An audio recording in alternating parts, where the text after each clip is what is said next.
Oke,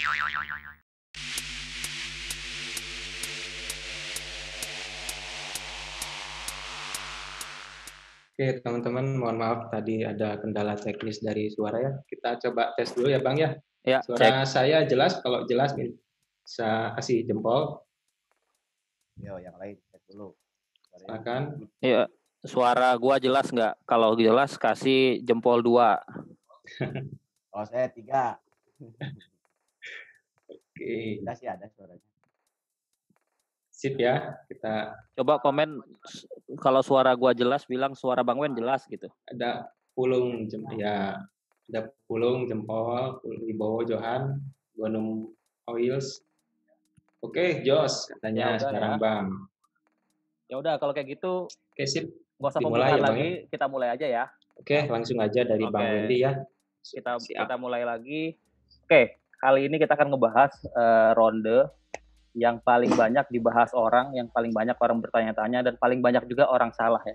Banyak mitos-mitos yang beredar dan selama ini salah kaprah. Tapi sebelum kita masuk ke pencahayaan, kita harus tahu dulu apa itu fotosintesis. Nah, fotosintesis itu adalah sebuah reaksi kimia yang terjadi di dalam tanamannya, yang mana reaksi kimia tersebut menghasilkan makanan untuk si tanaman tersebut bertahan hidup. Yang mana fotosintesis itu elemennya ada beberapa. Yang paling pertama adalah cahaya, di mana di aquascape cahaya ini kita ganti dengan lampu ya, cahaya matahari itu kita substitusi dengan lampu. Lalu elemen fotosintesis kedua adalah karbon dioksida ataupun CO2, yaitu adalah suplai makanan ataupun sumber energi utama untuk tanaman. Yang ketiga adalah nutrisi, baik nutrisi dari air maupun nutrisi dari daun ya, dari air ke daun ataupun nutrisi dari substrat ke akar. Dan juga yang terakhir adalah air ya. Di bab kali ini ataupun di ronde kelima kali ini kita akan ngebahas mengenai cahaya dulu ya. Oke, yang pertama orang zaman dulu, scaper zaman dulu, gue ngerasain, mungkin Kang Ran juga ngerasain ya sebelum 2012, sebelum 2010, orang banyak menggunakan lampu neon ya, lampu neon T5 ataupun lampu neon T8, atau yang di sebelah kanan ini namanya adalah CFL ya, Compact Fluorescence Lamp. Biasa juga orang sebut dengan lampu ulir. Nah ini zaman dulu orang favoritnya menggunakan merek Osram atau merek Leutech yang 7200 Kelvin ya. Ingat Kang ya? Leutech ataupun Megaman itu paling favorit. Ada juga sekarang, tapi udah mulai 2012 ke sini orang udah mulai beralih kepada LED ya, light emitting diode. Nah, LED ini juga jenisnya macam-macam ya. Ada yang namanya HPL, high power LED. Biasanya kalian gunakan untuk LED custom. Lalu yang tengah ini adalah namanya SMD, Surface Mount Device kalau nggak salah ya. Surface Mount Device. Dan si LED yang ini, Philips yang tengah ini namanya lampu sorot ya, orang biasa bilangnya. Cuman kalau istilah teknisnya lampu floodlight. Ini bisa juga dipakai di aquascape. Atau bahkan lampu LED untuk rumah, kayak yang LED bulb kayak merek Philips kayak gini, ini juga bisa digunakan.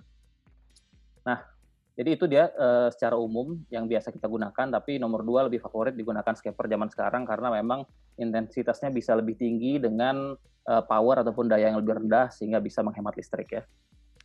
Lalu yang ketiga, orang suka nanya kebutuhan lampu untuk low light ataupun medium light ataupun high light itu seperti apa, berapa watt gitu kan. Nah, banyak orang yang menggunakan rumus watt per liter, tapi itu salah banget karena kenapa nanti gue jelasin sih di slide berikutnya. Cuman yang pasti untuk mengklasifikasikan intensitas dia itu low ataupun medium ataupun highlight itu menggunakan yang namanya PAR ya. PAR ini adalah photosynthetic active radiation yang mana ukurannya adalah dalam mikromol. Nanti akan gue jelasin lebih lanjut ya. Jadi low light itu PAR-nya di bawah 40 mikromol, medium light itu kisaran 40 sampai 60 mikromol, highlight itu kisaran 60 sampai 100 mikromol dan super highlight itu di atas, oh ini salah nih, harusnya di atas 100 mikromol ya. Bukan di bawah ya, di atasnya harusnya. Nah, warna cahaya, jadi lampu LED ataupun lampu neon itu juga punya yang namanya temperatur color ya. Jadi si warna itu punya temperatur, bukan warna temperatur, cahaya itu punya temperatur colornya masing-masing. Yang mana biasanya kita sebut dengan Kelvin ya satuannya.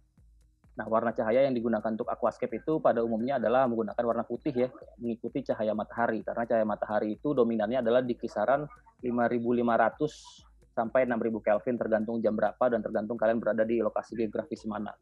Jadi yang direkomendasiin menggunakan lampu putih kisaran 5.000 sampai 7.000 Kelvin. Ada juga orang yang mengkombinasikan lampu putih ini dengan red, green, dan blue. Nah, red, green, dan blue sendiri kenapa orang pakai? Utamanya sebenarnya adalah red dan blue ya, karena tanaman itu membutuhkan dominan spektrum biru dan dominan spektrum merah untuk fotosintesisnya. Sedangkan yang green itu hanya sedikit digunakan tanaman kalau kalian lihat ini ya. Tapi warna hijau ini adalah warna di mana mata manusia itu paling sensitif. Jadi kalau kalian berikan warna hijau ke tanaman atau ke aquascape kalian, itu adalah semata-mata untuk menambah tanaman itu terlihat lebih hijau untuk memanjakan mata kalian gitu ya. Jadi kalau di sini kalian lihat rentang biru sampai sian ini adalah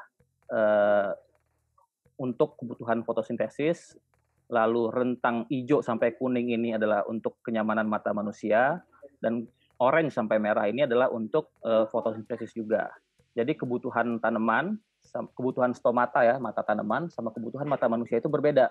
Jadi bagaimana kita mencari komposisi yang pas untuk tanaman oke, untuk mata juga dilihat untuk juga enak gitu ya. Tapi jangan terlalu banyak hijaunya atau terlalu banyak merahnya, terlalu banyak birunya sampai tanamannya itu terlihat fake atau terlihat palsu warnanya.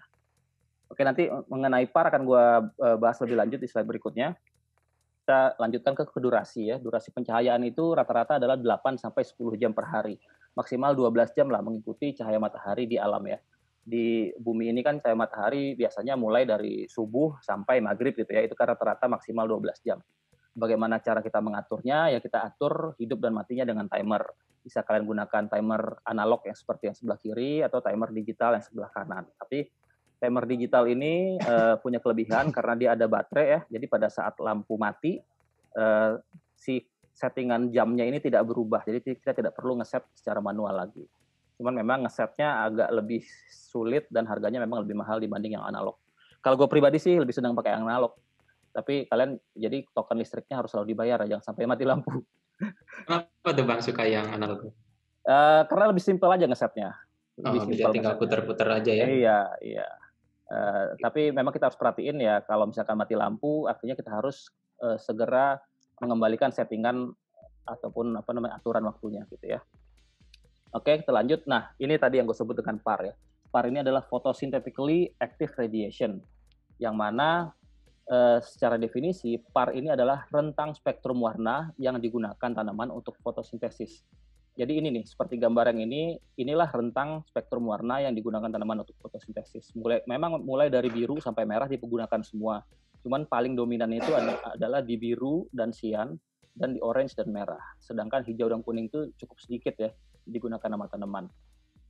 Dan si PAR ini bisa diukur dengan alat namanya itu PAR meter ya. Ini seperti ini PAR meter, pada satuannya menggunakan satuan mikromol. Nah, si PAR meter ini harganya cukup mahal, kisaran 5 sampai 10 juta ya. Jadi kalian bisa alternatifnya menggunakan luxmeter mengukurnya. Memang tidak akan seakurat menggunakan PAR meter tadi, tapi setidaknya lebih benar dibanding kalian menggunakan patokan watt per liter gitu ya. Ini contohnya PAR meter yang sebelah kiri. Ini sensornya, biasanya sensornya ini akan gue modifikasi supaya dia bisa waterproof sehingga bisa ditenggelamin di air gitu ya. Atau kalian bisa juga secara simpel menggunakan handphone yang ada kamera depannya, kalian tinggal install aja aplikasi luxmeter ataupun lightmeter, nanti akan muncul angkanya. Tapi ya HP-nya harus waterproof ya. Kalau nggak waterproof bisa kalian bungkus HP-nya dengan plastik, tapi pasti akan sedikit mengurangi bacaan luxnya.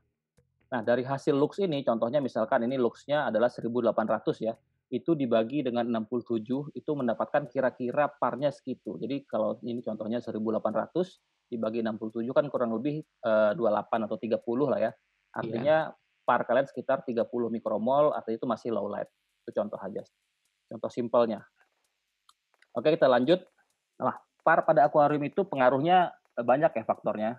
Jadi kenapa tadi gue bilang watt per liter itu tidak valid? Karena sebenarnya PAR itu sangat tergantung kepada ukuran akuariumnya, baik panjangnya, lebarnya, tingginya, lalu tergantung juga kepada ketinggian kolom air. Makin tinggi kolom air artinya semakin banyak halangan yang harus ditembus oleh cahaya sehingga PAR-nya akan semakin lebih rendah. Lalu jarak lampu ke air, makin jauh jarak lampu ke air artinya PAR-nya semakin rendah dan sebaliknya. Lalu juga jenis dan watt mata LED itu juga sangat mempengaruhi ya. Dimana kayak misalkan HPL sama SMD pasti HPL lebih tinggi si parnya. Watt-nya juga pengaruh ya, walaupun sama jenis, tapi kalau watt-nya makin tinggi, parnya juga makin tinggi. Merek juga mempengaruhi ya, merek-merek yang bagus kayak Cree itu parnya sangat tinggi. Jarak antar mata LED juga mempengaruhi, makin dekat jarak antar mata LED, parnya makin tinggi dan sebaliknya. Dan jarak antar baris LED juga seperti itu, makin dekat jarak antar barisnya, parnya akan semakin tinggi. Lalu juga derajat lensanya juga mempengaruhi, makin kecil derajatnya artinya penetrasinya makin jauh, parnya semakin tinggi. Cover lampu juga mempengaruhi. Jadi sekian banyak faktor yang mempengaruhi par ataupun mempengaruhi intensitas cahaya ke akuarium itu, sehingga kita tidak bisa menggunakan rumus watt per liter untuk menentukan dia low light, medium light, atau high light. Jadi tetap parnya harus kita ukur dengan cara yang tadi ya. Kalau simpelnya sih kalian pakai handphone aja udah gitu. Nah, ini contohnya ya dari solar RGB. Contohnya nih lampu solar RGB. Ini gambar kotakan ini, kotakan yang hitam di luar ini adalah ukuran akuarium 90 panjang dan 45 cm lebar. Sedangkan yang biru tengah ini adalah 60 cm panjang dan 30 cm lebar. Ini masih tampak atas maksudnya, Bang? Ini tampak atas, betul. Oh, gitu ya. Jadi cahaya si solar RGB ini ditaruh di tengah kan biasanya. Nah, par yang tertinggi itu adalah berada di kisaran tengah akuarium. Oh ya, ini digantung kisaran 30 cm dan unitnya ini lux ya. Jadi di tengah ini 21.000 lux dan makin ke pinggir dia luxnya makin rendah sampai 3.000.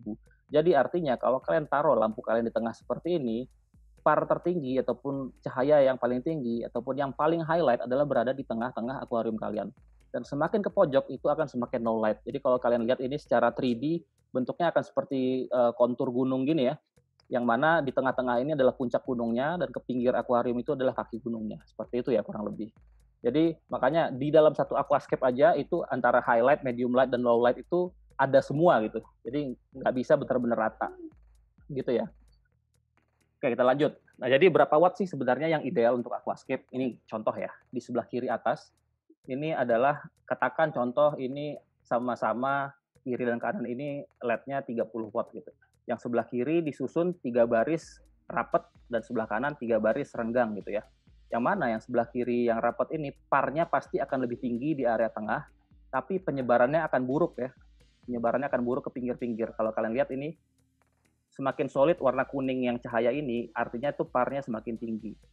Memang dia parnya tinggi, tapi hanya di tengah dan dia tidak rata. Semakin ke pinggir semakin low light. Bahkan mungkin di pinggir-pinggir atas ini ada yang tidak terkena dengan cahaya. Sedangkan yang sisi kanan, di mana kita baris LED-nya itu kita sebar ke kiri, ke belakang, ke tengah, dan ke depan akuarium, itu pasti akan memiliki par yang lebih rendah ya. Kalau kalian lihat ini warna kuning yang solid hanya sedikit ya, tapi dia akan lebih penyebarannya akan lebih rata gitu. Jadi makanya nggak bisa sekali lagi kalian hitung kayak watt per liter, itu semua tergantung jarak antar LED, tergantung tinggi LED dan segala macam seperti yang udah gue jelasin tadi. Contoh lain nih, ini masalah ketinggian ya. Ini yang kiri sama kanan katakan 5 cm dari air. Pasti parnya akan lebih tinggi dan penyebarannya akan lebih rendah ya. Kalau kalian lihat nih gambarnya seperti ini, ada area-area yang tidak terkena cahaya. Lalu yang bawah ini kita gantung lebih tinggi, katakan ini mungkin 20 cm, pasti dia akan sebarannya akan lebih baik ya. Tapi parnya pasti akan lebih rendah gitu. Jadi kalau orang suka nanya, "Bang, sebenarnya berapa watt sih yang ideal?" Tergantung. Lu mau main low light, high light, medium light, katakan highlight. Berapa watt, Bang? Tergantung lu pakai LED apa, jenis apa, digantung berapa jauh gitu. Jadi gue nggak akan bisa jawab, harus diukur gitu ya. Lalu juga banyak yang bertanya, lensa yang ideal itu seperti apa? Ya tergantung juga, semua serba tergantung gitu. Jadi kalau banyak orang yang nanya berapa watt yang ideal ke gue, pasti gue jawabnya akan bias gitu ya. Nggak ada patokan aslinya, karena gue nggak tahu kebutuhan kalian seperti apa, lampu yang kalian gunakan speknya seperti apa, kalian nyusun LED-nya itu seperti apa. Gitu. Banyak banget faktornya. Cuman kalau kalian paksa gue, jadi berapa watt nih Bang yang ideal gitu ya? Iya. Malah katakan gitu yang nanya langsung. Yang pasti harus diukur gitu ya. Tapi kalau tetap maksa gitu ya, ya udah gue kasih deh. Ini rekomendasinya. Tapi ini asumsinya ukuran akuariumnya exact segitu, lalu asumsi jarak lampu ke airnya kisaran 10-15 cm, lalu juga menggunakan HPL 1 watt, lensanya menyesuaikan ya. Kalau makin tinggi akuariumnya tentunya harus pakai lensa dan tanpa cover. Kurang lebih kasarannya akan seperti ini ya. Akuarium 30 kali 20 kali 20 untuk low light-nya 10, mediumnya 15 watt dan highlight-nya 20 watt. 45 juga seperti itu, bisa dibaca sendiri ya. Highlight-nya 25 watt, 60 cm 40 watt, 90 cm 100 watt dan 120 cm 200 watt. Boleh nggak Bang kalau lebih dari ini? Ya boleh aja, tergantung kalian menanam tanaman apa. Kalau misalkan kalian main Dutch style atau banyak tanaman yang pakai tanaman stem plant, pengen mengeluarkan warna tanaman lebih baik, itu bikin merahnya merah sempurna, tentunya kalian bisa menggunakan lampu yang super highlight ya, bisa 2 sampai 3 atau bahkan 4 kali lipatnya dari apa yang gua tulis di sini. Itu bisa banget. Cuma sekali lagi, ini adalah rekomendasi gua dengan asumsi-asumsi seperti ini ya. Bisa benar, bisa enggak, tergantung spek kalian akuarium seperti apa dan lampunya seperti apa. Gimana Kang? Dengan merek apapun gitu ya. Ini asumsinya menggunakan HPL Kang. HPL ini yang kita biasa custom. Oh iya. Gitu. Tapi kalau sekarang kan banyak yang apa namanya? Maksudnya merek lainnya kan ada apa? Twistar, ada. Nah, ya itu kalau kayak Twin Star ataupun Candila kan populer Candila sekarang tuh ya. Itu kan bukan HPL tuh, dia SMD. Pastinya SMD kan intensitasnya lebih rendah, apalagi kalau dia di cover gitu ya. Pasti kebutuhan wattnya akan lebih tinggi dari ini gitu. Seperti itu. Oke, mungkin sepertinya kayak gitu aja presentasinya. Silakan kalau ada yang mau ditanyakan dari Kang Ranran atau dari Arya. Oke, makasih banyak Bang. Ini wah keren banget presentasinya dan sedikit kadang banyak ini. Dan ini mengenai pari ini kan emang jarang dibahas itu Bang ya mengenai lampu itu. Betul. Dan saya pun buatnya untuk mempelajari ini lumayan bingung juga gitu kan ya. Iya. Sebenarnya simple sih ya. Yang pasti kita ukur aja, sesimpel kita ngukur pakai handphone, terus tinggal dimasukin ke sini tadi nih klasifikasinya. Ya kalau misalkan di tengah akuarium kalian parnya itu udah sekitar 60 sampai 100 ya artinya udah highlight gitu. Kalau ke pinggir-pinggirnya low light ya nggak apa-apa. Artinya kita mungkin harus tambahin cahaya lagi ataupun mungkin menggunakan tanaman yang tidak membutuhkan terlalu highlight. Bang bisa coba misalnya ini contoh misalnya simulasi sekali ini pernah pakai yang tadi ibaratkan pakai par kita ukur gimana tuh teknisnya mungkin. Nih kalau misalkan gua juga nggak sanggup ya beli quantum par meter yang harganya 7 juta sampai 10 juta ini, gua selalu pakai lux meter. Lebih simpel lagi gue pakai handphone gitu untuk ngukurnya. Di beberapa minggu yang lalu gue pernah mempraktekkan di video salah satu video Aquajaya Aquariset. Nah, kalau misalkan kalian dapat bacaan luxnya itu adalah 1800 katakan gitu ya bacaannya. Ini biasanya gue ukur di dasar akuarium ya. Jadi tadi yang satuan yang low light, medium light, highlight itu adalah satuan untuk di dasar akuarium dan diukur di tengah-tengah akuarium. Katakan dapatnya adalah 1800 lux, tinggal dibagi dengan konstanta 67. Nah, lux dibagi 67 itu adalah parnya gitu. Kalau ini kan 1800 bagi 67 kan nggak nyampe 30 nih ya. Nggak nyampe 30 mikromol. Artinya low light ya, di bawah 40 mikromol. Oh, gitu ya. Gitu. Sesimpel itu aja. Nah, maksudnya juga bisa gitu. Oh, gitu. Setelah tahu itu low light, berarti kurang cahaya lampu itu. Nah, kalau tahu itu low light, ya artinya kalian harus sesuaikan dengan tanaman yang akan digunakan. Gitu. Gunakanlah tanaman-tanaman yang tidak membutuhkan cahaya yang terlalu banyak. Atau mungkin kalau kalian pengen tanaman yang butuh highlight, artinya ya butuh cahaya lebih tinggi, ya tambahin LED-nya. Gitu. Tambahin LED, berarti jaraknya juga. Mesti tanaman dulu gitu ya, misalnya kita pilih tanaman dulu mau apa, baru lampu gitu Bang. Iya. Atau gimana, atau kebalik? Biasanya sih kalau gua itu lebih merekomendasiin bikinlah lampu se-highlight mungkin, tapi bisa dimatiin sebagian atau di-dim sebagian, di-setel gitu. Jadi saat butuh low light tinggal dimatiin sebagian ataupun dikecilin, saat butuh highlight tinggal dinyalain semuanya ataupun digedein gitu. Itu berarti yang ada beberapa mode itu kan ya Bang? Sebenarnya nggak harus bikin sendiri, misalkan kayak gini ya, kayak 3 bar gini. Katakan ini 10 watt, 10 watt, 10 watt, total 30 watt. Bikin driver berbeda-beda semuanya misalnya. Ataupun satu driver yang tengah berbeda, 2 driver yang depan dan belakang itu sama. Gitu. Jadi saat pengen highlight, tinggal nyalain semua. Saat pengen low light, nyalain aja satu yang tengah. Saat pengen medium light, nyalain yang depan dan belakang. Itu simpel kan? Iya. Ini kembali ke masalah tadi yang RGB sama HPL ya. Itu kalau 1 watt HPL atau 1 watt RGB itu sama dengan biar gimana ya? Biar jadi 1 watt HPL berapa RGB itu ada nggak patokannya? 1 watt. Oh, gini. Kalau warna putih itu akan memberikan par lebih tinggi ketimbang red saja, green saja, ataupun blue saja. Itu pertanyaan bagus, Kang. Jadi, par itu akan menghitung ini, biru, cyan, hijau, kuning, orange, dan merah dengan intensitas segini gitu. Jadi pada saat, ini kan lampu putih itu punya semua spektrum ya, mulai dari biru, hijau, kuning, merah, dia punya semua. Jadi lampu putih itu parnya akan lebih tinggi ketimbang cuman biru saja, atau hijau saja, atau merah saja. Itu secara par ya. Kalau secara lumen atau secara lux juga sama seperti itu, Kang. Jadi biasanya lampu yang single spektrum, misalkan biru saja, merah saja, hijau saja, itu pasti luxnya akan lebih rendah ketimbang lampu putih yang mempunyai spektrum lengkap dari biru sampai merah. Gitu. Jadi mau nggak mau tetap harus diukur, Kang. Kita nggak bisa pakai patokan sekian kali sekian gitu. Jadi kalau beli misalkan yang Candila tuh yang SMD kan, Ya, misalkan 30 watt, jadi belum tidak sama kan dengan 30 watt HPL.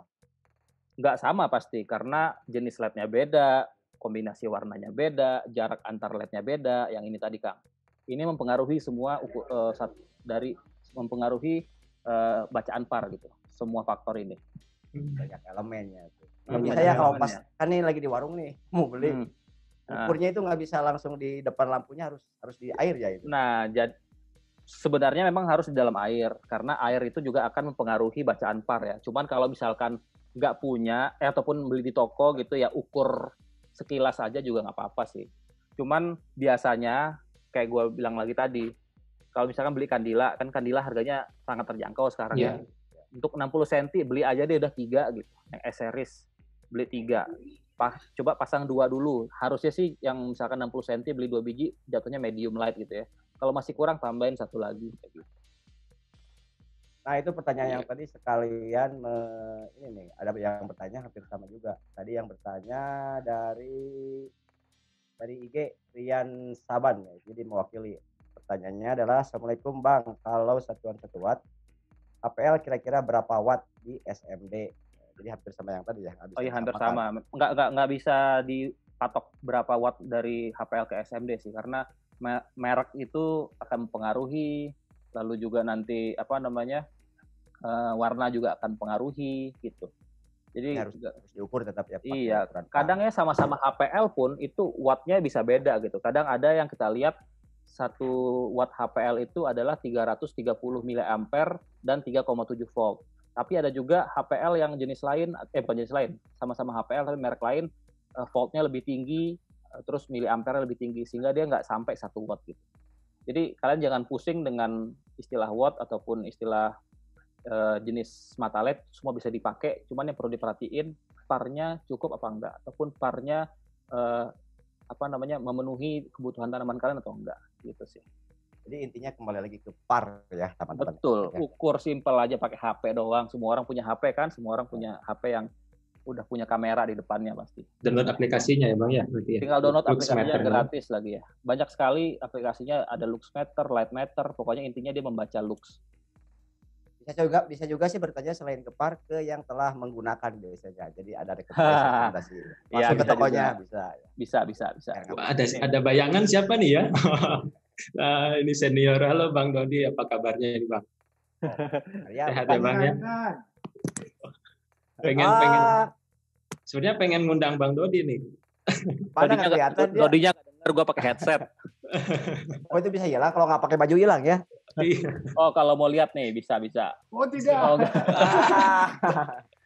ya lanjut. Yuk. Bang, ini dari Instagram ada Jalaluddin Al Indonesia.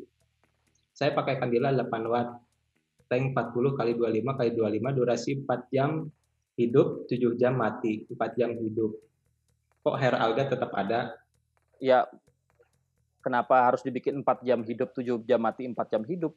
Ini salah satu kalian yang juga banyak salah kaprah ya. Kalau misalkan kalian nggak pakai HO2, durasi lampu itu yang paling direkomendasikan adalah 5 jam nyala, 4 jam mati, lalu 5 jam nyala lagi gitu ya, 5, 4, 5. Itu secara berurutan. Itu untuk mengakali kekurangan CO2 yang terlarut di air. Jadi pada saat lampunya mati, tanaman akan respirasi mengeluarkan CO2 sehingga kandungan CO2-nya akan naik lagi di 5 jam berikutnya gitu ya. Tapi kalau kalian pakai CO2 itu nggak boleh dibikin siesta ya, jeda-jeda gitu nggak boleh gitu. Jadi harus dipantengin aja 8 sampai 12 jam. Full aja, nggak usah dijeda-jedain. Jadi kalau misalkan kalian dibikin dijeda seperti itu, ibarat kayak kalian tidur itu 2 kali sehari gitu. Jadi kerja, terus tidur, terus kerja lagi, terus tidur lagi gitu. Jadi ada 2 shift gitu. Nggak boleh ya Bang ya sebenarnya gitu ya? Kalau nggak pakai CO2 nggak apa-apa diakalin kayak gitu. Cuman tadi tuh kelamaan tuh. Matinya kelamaan, hidupnya terlalu bentar. Yang direkomendasikan 5, 4, 5. Pengaruhnya ke sisi tanaman gimana kalau dijeda-jeda gitu? Ya misalkan nyalanya terlalu, misalkan 4 jam tadi ya, 4 jam itu tanaman belum berfotosintesis dengan sempurna. Tanaman itu mulai berfotosintesis sempurna itu sekitar 5 jam gitu. Dan kalau misalkan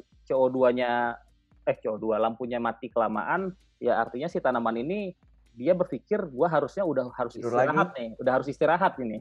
Gue udah harus respirasi, udah harus mengeluarkan CO2, menyerap oksigen. Tapi nggak tahu ya tiba-tiba ada lampu lagi nih, gue disuruh kerja lagi gitu. Jadi istilah gini-gini ya. Iya, gitu. Nah ini Bang, sebenarnya yang saya tanyakan juga, lampu ini kan gantinya matahari gitu ya. Iya. Dan matahari pun terbitnya 8 jam nonstop gitu kan ya. Iya. Kurang lebih segitu ya Bang ya. Kecuali mendung. Iya, kalau ya matahari kalau di tropis kayak gini 12 jam, cuma intensitas tertingginya mungkin sekitar 6 sampai 8 jam. Siang lah ya.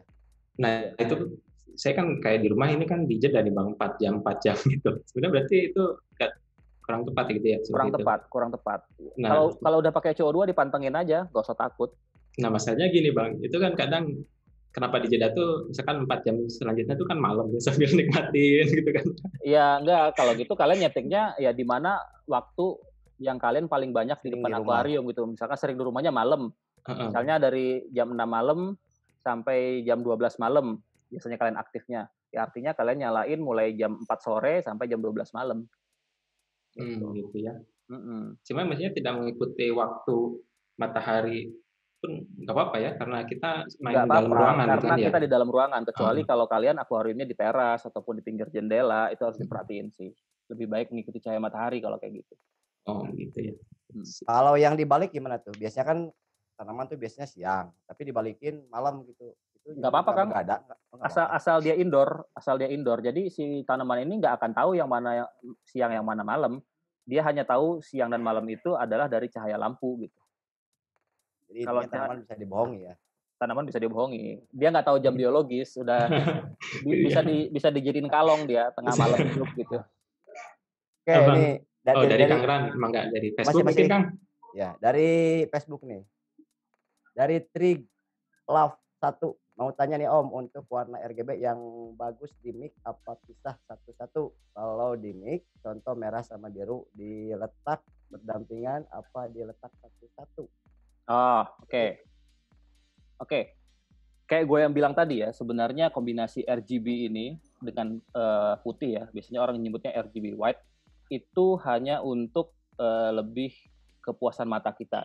Jadi seberapa jumlah eretnya, seberapa jumlah greennya, seberapa jumlah blue-nya, itu terserah mata kalian. Karena mata setiap orang itu akan memiliki kemampuan yang berbeda-beda untuk menerima tiap spektrum warna.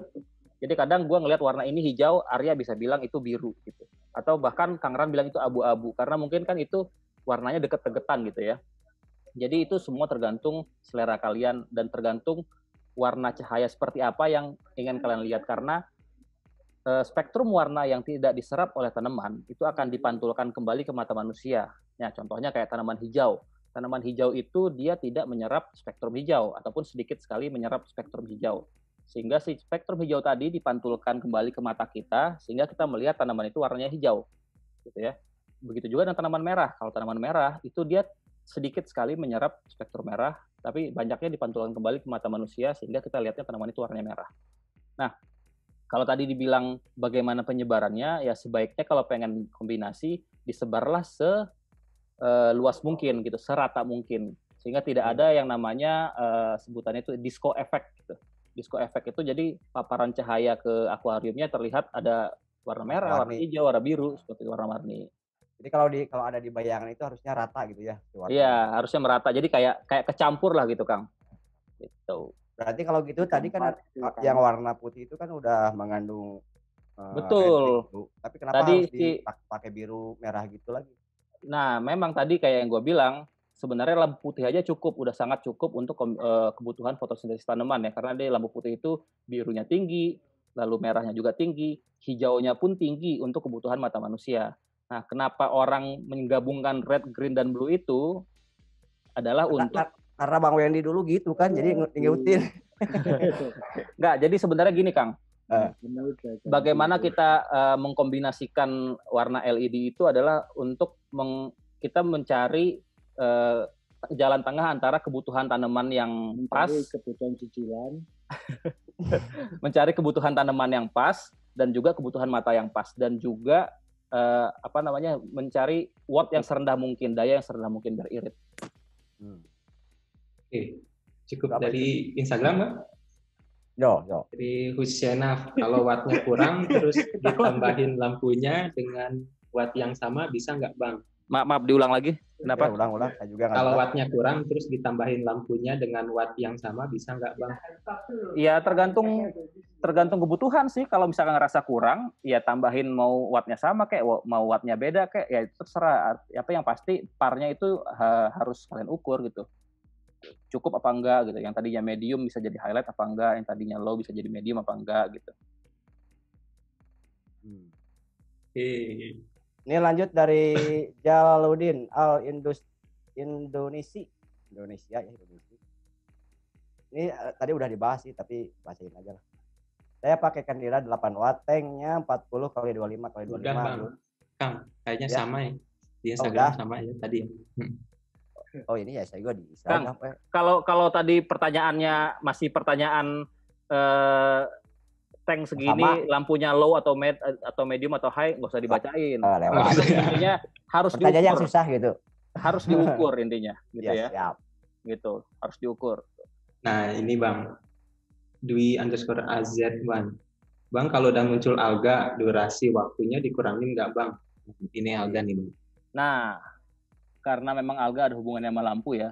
Tapi alga itu bukan hanya perkara lampu, tapi alga itu munculnya adalah karena ketidakseimbangan antara watt lampu, antara CO2 terlarut, lalu jumlah nutrisi, parameter air, lalu juga kandungan amonia. Jadi kalau misalkan muncul algae, biasanya yang gua salahin pertama itu bukan lampunya, tapi adalah CO2-nya. Jadi kalau misalkan CO2-nya itu mencukupi, walaupun cahayanya tinggi, harusnya tidak muncul algae. Asal yang makannya, tanamannya juga harus banyak dan nutrisinya juga harus banyak. Jadi gini hubungannya. Misalkan lampunya tinggi, artinya CO2 yang dibutuhkan itu juga harus tinggi. Nah, semakin tinggi CO2 yang kita masukkan ke dalam akuarium, semakin besar pula nutrisi yang bisa diserap oleh tanaman, gitu ya. Jadi ketiganya itu saling berkesinambungan antara cahaya, CO2 sama nutrisi. Plus satu lagi jumlah tanaman gitu. Kalau misalkan cahayanya tinggi, CO2-nya tinggi, nutrisinya tinggi, tapi tanamannya sedikit, ya sama aja bohong gitu. Jadi jangan salahin lampunya, salahin CO2 dulu pertama kali, baru lihat parameter-parameter yang lain. Berarti CO2-nya harus digeber gitu, lebih bagus. CO2 harus digeber, tapi tergantung kebutuhan tanaman juga. Kalau misalkan ternyata tanamannya sedikit, ataupun tanamannya isinya low light semua, gitu, ataupun CO2-nya sedikit, ya lampunya jangan dibikin highlight, lampunya harus dikurangin gitu. Bisa dengan kalian mengurangin watt ya, ngurangin intensitasnya atau mengurangin durasinya, tapi kalau mengurangin durasi jangan kurang dari 8 jam. Kalau estimasi hitungan ada nggak? Misalnya estimasi hitungan untuk lampu sekian watt, CO2-nya harus sekian bps. Itu ada nggak? Nggak bisa kayak gitu. Kalau misalkan ya idealnya CO2 ya, seberapapun besarnya lampu kalian, CO2 itu harus minimal 30 ppm. Yang mana 30 ppm itu harus diukur berdasarkan berapa pH airnya dan berapa KH airnya gitu. Jadi tetap semuanya harus diukur, nggak bisa dikira-kira. Karena kalau gue ngasih patokan nanti gue ngajarin yang salah gitu kan. Biasanya kalau bertanya ke yang sudah pengalaman lama-lama kan bisa paling kira-kira sekian. Itu nggak bisa. Kalau misalkan diukur menggunakan BPS pun, BPS itu juga setiap bubble counter ukuran selang bubble-nya itu beda-beda gedenya gitu. Lalu pH dan KH air itu juga akan sangat mempengaruhi kelarutan CO2. Jenis diffusernya juga berbeda gitu. Jadi mau orang yang CO2-nya 10 bps dengan 1 bps belum tentu yang 10 bps lebih bagus kalau KH-nya tinggi banget gitu ataupun diffusernya jelek banget. Bisa-bisa CO2 terlarutnya lebih kecil dibanding yang cuma 1 bps tapi efektif gitu. Jadi semua harus kembali lagi ke cara-cara pengukurannya, harus rajin, makanya scaper low. Iya. Tapi kalau misalkan kalian nggak mau ngukur ya udah kalian pantengin sekencang mungkin CO2-nya, tapi pertukaran gasnya alias riak di permukaan air harus dibikin kencang juga supaya oksigen bisa masuk. Jadi ikannya nggak ngap-ngap gitu. Ya itu bisa. Cuman kalau misalkan terlalu over, walaupun oksigennya penuh gitu ya, oksigennya banyak gitu, walaupun ikannya nggak megap-megap, tapi kan jadi boros gitu. Makanya kalau pengen yang pas ya harus diukur. Tapi kalau nggak mau ngukur ya pantenginnya sekencang mungkin gitu. Ya, bisa dicoba nih Bang. Tank saya pun di sini kan 60 cm, saya kasih 60 watt nih Bang. Emang alganya banyak gitu kan. Kalau Arya mainnya tanaman yang padat kayak misalkan Brazilian style atau Dutch style gitu ya, yang banyak stemnya, pengen mengoptimalkan warna tanaman kayak Rotala, apalagi warna-warna merah kayak Rotala Hara, itu memang parnya harus tinggi banget ya. Kalau gitu. Tebakan gua ya, kalau misalkan 60 watt itu paling jatuhnya masih kisaran ya 60 sampai 100 mikromol lah. Jadi itu masih highlight doang, belum super highlight gitu. Oh, belum ya. Sedangkan kalau untuk Rotala Hara itu harus super highlight. Oh, iya. Tapi dengan watt segitu itu karena udah masuk jatuhnya di highlight ya CO2-nya area juga harus lebih kencang. Iya sih, itu salahnya CO2-nya kecil, emang tanamannya banyak sih rotalanya gitu. Iya, kalau tanamannya padat sih harusnya 60 watt nggak masalah, asal CO2-nya juga mesti digeber itu ya. Oke. Dari Facebook ada kan? Oke, ini dari Tommy Priyono.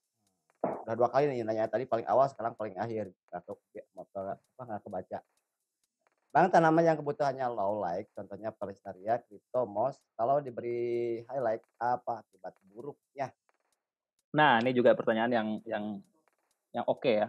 Atau sebaliknya lah, yang high dikasih low. Yang pertama, kita jawab dulu yang low dikasih high. Ya. Sebenarnya, ya, tanaman itu kan asalnya dari alam. Kalau kalian ukur parnya matahari, itu akan sangat highlight ataupun super highlight, tergantung jamnya berapa dan kondisi geografis kalian. Jadi tanaman yang low light sekalipun, kalau kalian kasih highlight, asal CO2-nya itu juga terjaga gitu ya, maksudnya terjaga tinggi, dan juga punya tanaman-tanaman lain yang lebih rakus akan nutrisi dan lebih rakus akan cahaya, itu nggak jadi masalah. Gitu. Jadi banyak orang bilang, jangan taruh anubias di Brazilian style, nanti algean. Sebenarnya nggak juga gitu. Karena kalau misalnya amonia terlalu banyak gitu ya, dia masih bisa diserap oleh tanaman lain yang banyak gitu. Jadi dia katakan gitu lah ya, piring makan gitu ya, satu piring makan, makanannya banyak gitu. Si anubiasnya makan cuma sedikit. Sisa makanannya ini ada yang makan gitu, nggak dibiarkan basi dan membusuk dan akhirnya dimakan jamur gitu. Gitu ya kurang lebih. Jadi walaupun kalian taruh anubias ataupun tanaman low light lainnya di dalam tank yang highlight, asal ada temannya yang lain yang makan, yang ngabisin itu nutrisi, amonia, dan lain sebagainya, itu nggak masalah. Kalau dari sisi bentuk daun atau pertumbuhan gitu, ngaruh nggak? Ya kan jadi konten atau jadi malah apa? Justru kalau makin highlight, terus makin tinggi CO2-nya, tanaman makin optimal, Kang. Bentuk tanaman aslinya akan lebih keluar. Contohnya kalau kalian pengen lihat ya, tanaman di aquascape sama tanaman di alam, atau jangan di alam lah, di farm aja, di farm yang mana farmnya itu pakai air dari sungai ataupun air dari sumur yang nyala terus gitu ya, dan juga pakai cahaya matahari, itu bentuk daunnya aja udah beda banget. Contoh kayak gambar di sini ya, Staurogin di aquascape bentuknya begini kan. Coba kalau dilihat di farm, bentuknya beda banget. Berbulu ya? Bisa berbulu ataupun dia lebih lebar gitu ya. Terus jarak antar daunnya itu lebih rapet, bentuknya akan sangat beda.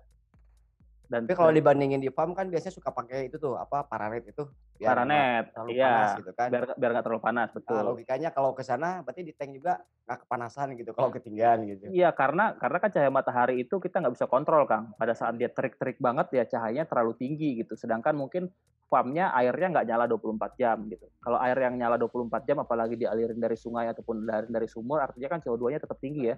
Jadi kebanyakan farm kan karena untuk irit air, jadi airnya dipakainya itu terus kan yang disirkulasi gitu.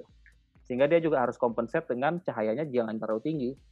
Jadi aliran air yang pengaruhnya ya. Tapi kayak farm yang gue pernah lihat tuh, farmnya airnya nyala terus. Memang dia ngambil dari sungai gitu ya. Sungai dipindahin ke farm pindah balik lagi ke sungai. Jadi CO2-nya terjaga tinggi terus. Ya pakai cahaya matahari langsung tanpa paranet juga baik-baik aja gitu.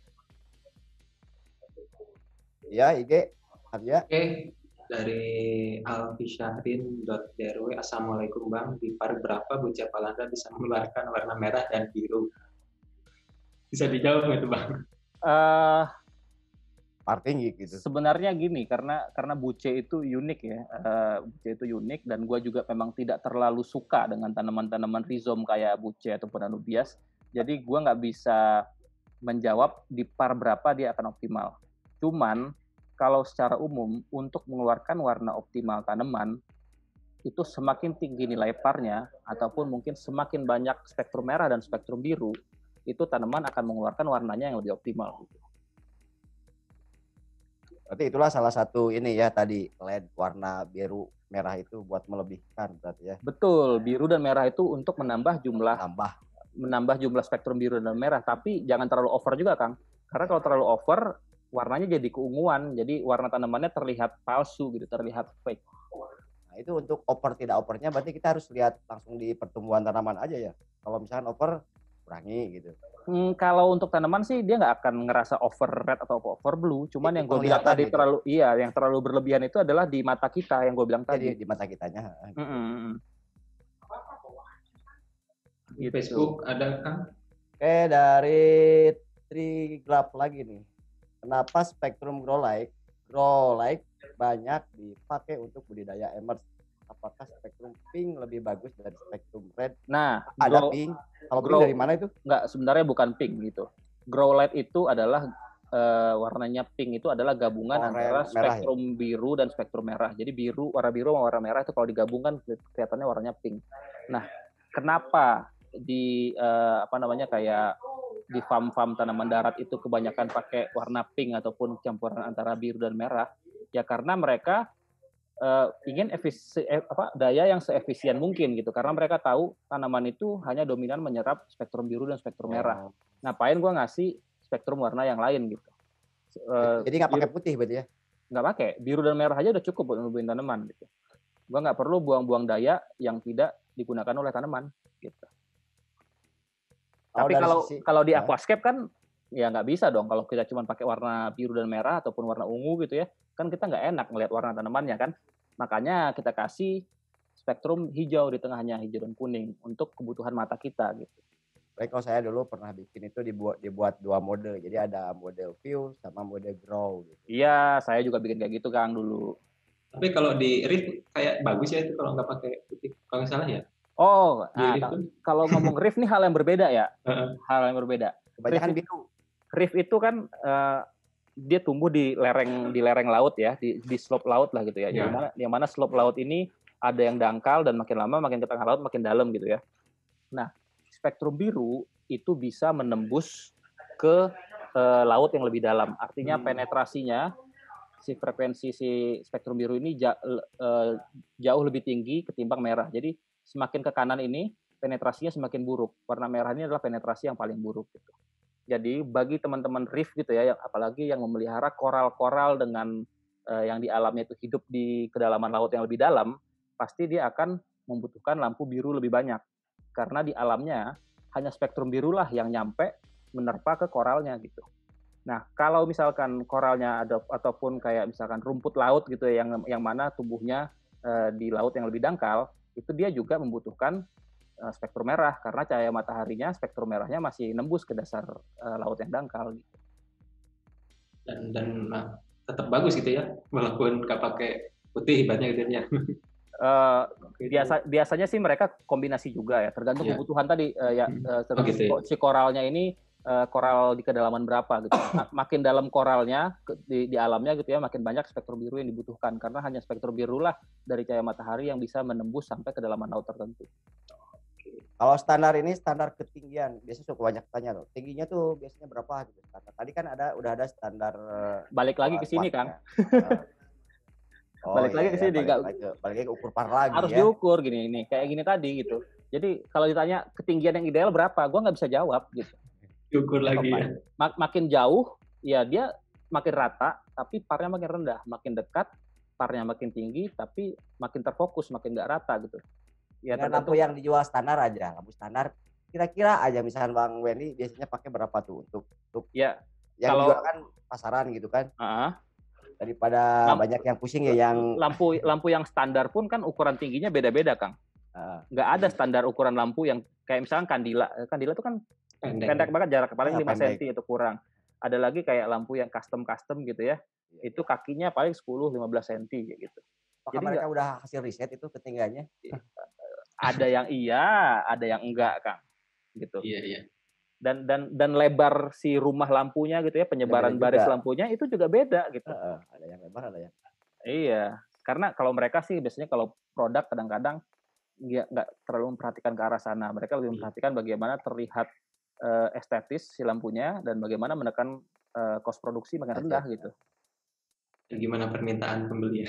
Iya, dan sebanyak apa namanya permintaan paling banyak itu seperti apa, itu yang diikutkan sama produsen. Dari Instagram nih Bang, Jules Ricky. Kalau untuk lampu pabrikan yang terkenal seperti EDA dan lain-lain, apa dengan mengikuti ukuran sesuai panjang tank sudah cukup? Mana yang pertanyaan? Coba diulang. Kalau untuk lampu pabrikan yang terkenal seperti EDA dan lain-lain, apa dengan mengikuti ukuran sesuai panjang tank sudah cukup? Oh, kalau EDA kan dia kayak gini ya. Solar RGB ini tuh bisa dipakai di 60 cm, bisa dipakai di 90 cm tergantung kebutuhan, tergantung seberapa tinggi juga kalian ngegantung gitu. Jadi si EDA pun khusus untuk yang solar RGB ya, dia tidak mengkhususkan untuk ukuran akuarium berapa, kecuali nih yang kayak misalkan EDA Skylight namanya ya, apa Sky Moon ya. Pokoknya Aqua Sky yang ada kakian itu, ya itu mereka udah memperhitungkan kalau nggak salah gua tuh untuk par di kisaran 50 ya. Jadi rata-rata parnya lampu EDA itu adalah kisaran 50. Jadi kalau 50 jatuhnya hampir highlight lah gitu. Kalau itu setahu gua kalau untuk yang ini ya, untuk yang apa namanya? Aqua Sky. Iya. Seingat gua parnya kisaran 50. Facebook kan? Habis mungkin dari Instagram Herna Cox. Bang, saya pernah baca jurnal, apakah betul tanaman itu baru melaksanakan fotosintesis setelah 2 jam lampu nyala? Setelah 2 jam, tergantung jenis tanamannya. Jadi ada tanaman yang dari awal dia kena lampu, dia udah langsung fotosintesis. Nah, di saat tanaman lain baru mencapai puncak fotosintesis, dia malah udah respirasi. Contohnya kayak misalkan Egeria densa ataupun Foxtail itu apa ya? Ceratophyllum demersum dan beberapa jenis tanaman lainnya. Jadi mereka memang cepat sekali fotosintesis sehingga malah menghasilkan CO2 pada saat teman-temannya masih fotosintesis gitu. Itulah mengapa kayak Ceratophyllum demersum ataupun Egeria densa ataupun tanaman-tanaman lain yang tumbuhnya sangat cepat itu rata-rata mereka berfotosintesis dari awal banget kena cahaya. Dan makanya sangat direkomendasiin di akuarium yang low tech ataupun akuarium yang tanpa CO2 menggunakan tanaman-tanaman tersebut karena dia bisa membantu menyuplai CO2 pada saat siesta ya, pada saat 4 jam nyala. Kalau misalkan low tech kan gue rekomendasiin 5 jam nyala, 4 jam mati, 5 jam nyala lagi ya. Jadi pada saat 5 jam nyala, si tanaman-tanaman yang sangat cepat tumbuhnya tadi udah fotosintesis, bahkan dia udah menghasilkan CO2 pada saat respirasi, dan 4 jam ini mati, karena CO2 tadi kan dihasilkan tuh oleh tanaman, hasil fotosintesis. Jadi CO2-nya naik lagi, dan digunakan lagi oleh tanaman yang lain di 5 jam repetisi nyala lampu berikutnya gitu. Jadi betul sekali, tanaman itu beda-beda, ada yang fotosintesisnya cepat, udah baru dikasih lampu langsung berfotosintesis, ada yang juga yang lambat gitu. Cuman kalau secara rata-rata mungkin mencapai puncak fotosintesis itu kisaran 5-6 jam. Oke, lanjut ya.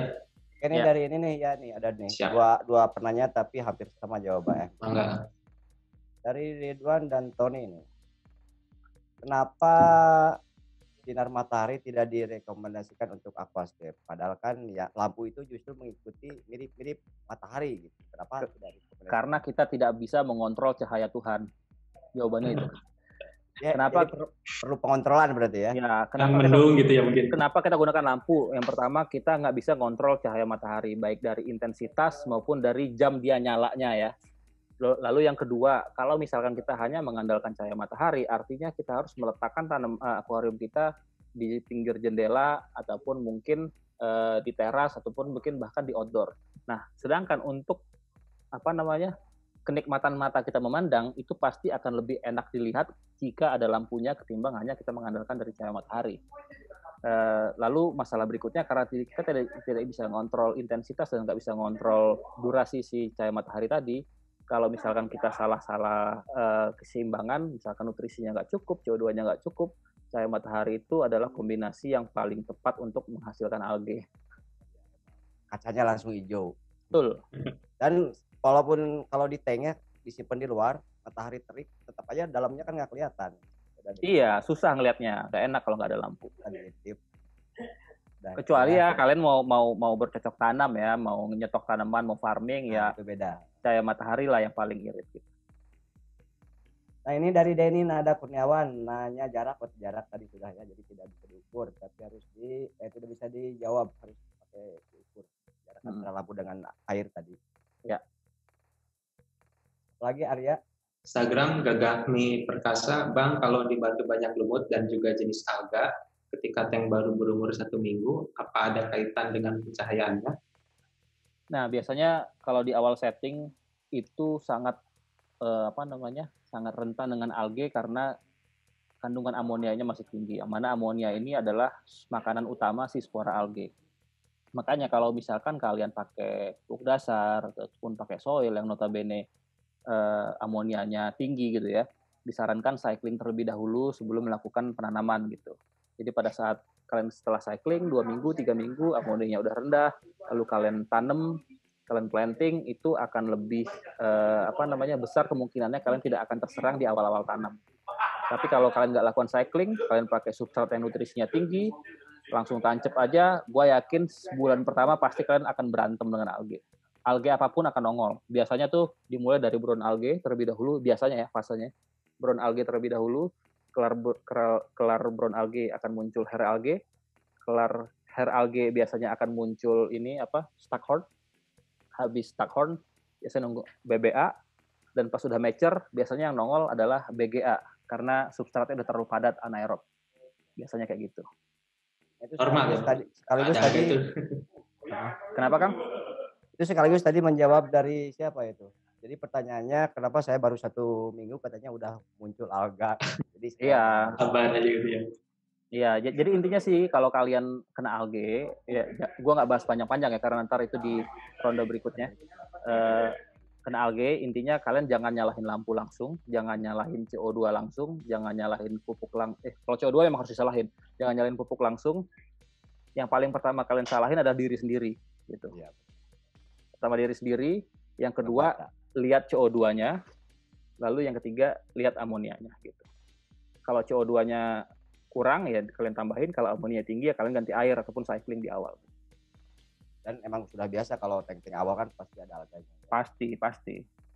Dan harus bahagia, berarti ada kehidupan. Betul banget itu Kang. Betul banget. Kalau no alge no party lah gitu. Iya. Bang, mohon maaf ini waktunya gimana? Masih ada? Waktunya masih ada sekitar 5 menit. 5 menit. Mau pertanyaan langsung closing? Ya, dua pertanyaan dulu lah. Pertanyaan. Sebenarnya ini CO2 nanti lagi ya Bang ya? Nanti itu kayaknya di ronde berikutnya deh kita bahas CO2. Ini di Facebook juga banyak pertanyaan tapi keluar tema, jadi nanti di minggu berikutnya. Banyak yang pertanyaannya minggu berikutnya kayaknya. Keluar tema. Iya. Dan ini pun mepet-mepet nih. Jadi nutrisi Anana_98. Jadi nutrisi buat tanaman masih cukup CO2 sama lampu aja Bang. Gak perlu pupcir gitu. Nah, gini. Berlaku pupcir. Ini sebenarnya di ronde berikutnya, cuman ngejawabnya gini mungkin. Jadi CO2 ataupun sebenarnya adalah karbon ya. Karbon itu adalah sumber energi utama untuk tanaman ya. yang mana karbon ini 10 kali lebih penting ketimbang unsur kimia ataupun unsur nutrisi apapun digabungkan. Ada N, P, K, Fe, dan segala macam, itu tuh tidak berarti apa-apa kalau CO2-nya nggak cukup. Si CO2 ini 10 kali lebih tinggi. Tapi, kalau misalkan yang sedikit ini juga tidak ada, tanaman juga nggak bisa optimal. Kayak misalkan 4 sehat 5 sempurna lah ya. Kalau 4 sehat 5 sempurna bagi orang Indonesia, CO2-nya ini ataupun si karbon ini adalah nasi gitu. Tapi kalau kita makan nasi doang, apa yang terjadi pada tubuh kita gitu kan? Kita tetap harus ada daging, protein ya, harus tetap ada sayuran, harus tetap ada susu dan segala macam. Jadi memang si karbohidrat untuk manusia ya, ataupun si karbon untuk tanaman ini yang paling penting, yang sangat penting untuk menghasilkan energi. Tapi sisanya juga nggak kalah penting untuk melengkapi si karbohidrat tadi. Gitu. Yang paling penting benar CO2, karbon, tapi yang lain juga kalau tidak ada juga tidak bisa seimbang. Nah, Bang, terakhir nih Bang, mungkin lensa nih Bang, yang nanya, tolong dijelaskan soal lensa LED. Mungkin apa fungsi lensa LED apa ini? Oke, lensa itu, nah gini ya, kalau misalnya kalian pakai, pakai LED jenis HPL kayak gini, kalau tanpa lensa ya, telanjang begini aja, ini sebarannya ataupun spread beam, istilah teknisnya itu adalah 120 derajat ya. 120 derajat, tapi semakin ke pinggir sebarannya itu semakin kecil parnya. Jadi yang biasanya orang menganggap dari 120 derajat ini yang intensitasnya masih bisa terpakai oleh tanaman itu adalah setengahnya, 60 derajat gitu ya. Nah, biasanya untuk orang meningkatkan intensitas ataupun meningkatkan penetrasinya, orang tambahkan lensa ya. Lensa itu biasanya mulai dari ada yang 5 derajat, 25 derajat, 30, 45, tapi yang sering dipakai itu adalah 45, 60, 90, dan 100. Itu tujuannya adalah untuk memfokuskan cahaya. Jadi semakin fokus cahayanya ataupun semakin kecil lensanya, artinya intensitas semakin tinggi, parnya semakin tinggi, tapi sebarannya semakin buruk gitu. Gitu ya. Jadinya berapa lensa yang cocok untuk aquascape? Ya semuanya tergantung lagi. Kalau kalian lihat gambar yang ini. Nih ya. Kalau misalkan ini kurang lebih katakan 30 derajat gitu. Kalau misalkan gue bikin lensa yang lebih kecil gitu ya, artinya parnya akan semakin tinggi, tapi penyebarannya semakin buruk. Gitu. Tergantung dari jarak antara lampu dengan airnya, tergantung dari tinggi kolom airnya, gitu. Tergantung dari lebar akuariumnya. Jadi banyak semuanya tergantung gitu. Kalau mau aman ya, kalian tidak terlalu memperhatikan intensitas, nggak terlalu pengen par yang tinggi-tinggi, tapi nggak pengen silau dari HPL, biasanya gue menggunakan lensa 90 atau lensa 100 gitu. Jadi tujuan utamanya sebenarnya bukan untuk memfokuskan cahaya, bukan untuk meningkatkan par, tapi supaya mata kita nggak silau, itu aja. Jadi ketutup ya sama Iya. Iya. Ya, mungkin itu pertanyaan terakhir ya Bang ya. Oke. Memang tinggal 2 menit lagi sih. 2 menit kurang. Kesimpulan. Ya. Kesimpulannya gimana Bang? Lebih rekomendasi? Oke, jadi kesimpulannya untuk aquascape kalian bisa pakai lampu apa aja ya. Jenis lampu apapun ya. Tapi kalau masalah spektrum warna ataupun masalah Kelvinnya itu kisarannya antara 5.000 sampai 7.000 Kelvin. Itu udah ideal. Kalian nggak perlu kombinasi RGB juga nggak apa-apa. Gitu. Tapi kalau mau kombinasi silahkan. Nah, bagaimana intensitasnya ataupun bagaimana jumlah wattnya itu tidak bisa dipatok. Harus tetap diukur parnya ya. Parnya ngukurnya gampang banget. Tinggal pakai handphone, install luxmeter, dibagi 67, itu dapat nanti parnya. Sesuaikan dengan kebutuhan kalian. Mau low light, medium light, atau highlight, ataupun super highlight. Ini adalah angka parnya gitu. Dan bagaimana jarak ke akuarium yang ideal juga tergantung sama kebutuhan. Jadi intinya adalah kalian harus ukur parnya. Gitu ya. Cuman kalau misalkan nggak punya alatnya atau males, dan kebetulan kalian ukuran akuariumnya sama kayak gini dan asumsinya juga mirip, ya silakanlah ini dijadiin patokan kasar. Saya, oke, sip. Gitu. Oke, Bang Wendy, terima kasih ilmunya. Kang Ran, terima kasih bantuannya. Dan ini juga banyak yang ini nih, ya banyak yang komen itu materinya diulang nanti di YouTube-nya Aquariset dan ya, itu ya. Hari Kamis jam setengah 12. Setengah 12 siang akan ada ininya tayangan ulang. Iya, jadi nanti bisa teman-teman bisa komentar. Tiap hari Kamis. Iya. Lalu ronde berikutnya kita ngebahas CO2 kayaknya ya. Boleh CO2 ya. Elemen fotosintesis yang berikutnya. Sip.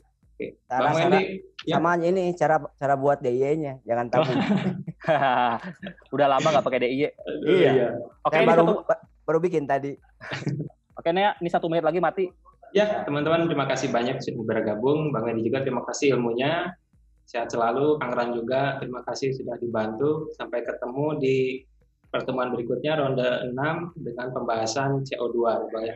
Ya. Oke. Terima kasih semua yang udah nonton. Assalamualaikum warahmatullahi wabarakatuh. Minggu depan ya. Waalaikumsalam warahmatullahi wabarakatuh.